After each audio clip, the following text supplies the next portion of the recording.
chisel chain. Isn't she ripping? 325 as well. The only slight problem with this saw. But yeah, just I'm here at the big windblown ash section. This is just freshly blown down ash. Just thought you'd love to see the 262 in some bigger wood.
I love this saw so much.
What a saw, ladies and gentlemen. Ooh, let's pick you up a minute.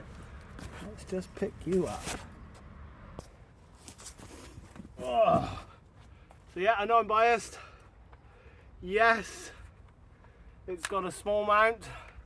So yes, it is difficult to get bars for. In fact, anything bigger than that 24-inch bar is really hard to find.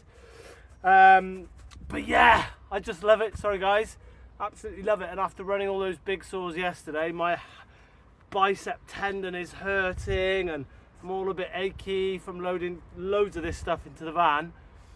That little saw is so light and so easy to use, and as you can see, absolutely flies through. And that, I just really want to get a chisel for it. Should we do a test actually? Get a full chisel chain and see how much faster it cuts than that semi chisel that's on it now. But of course, the nice thing about that is it keeps keeps sharper for longer. You know, not quite the ultimate sharpness, but it does sort of just stay a bit better for longer. And someone hit some metal in this wood yesterday, actually, so that is an important consideration. But sorry guys, no real conclusions, no big things from me today. But man, I just love running that saw so much. And yeah, we've still got lots of this. Hopefully not too many people come and take their load, and we can come and do some more cutting up of this for you guys. But anyway, great to see you all, and look forward to seeing you on the next video. If you're new, just do us a little subscribe. Take it steady, guys. See you all soon. Hope you enjoyed. Let me know in the comments.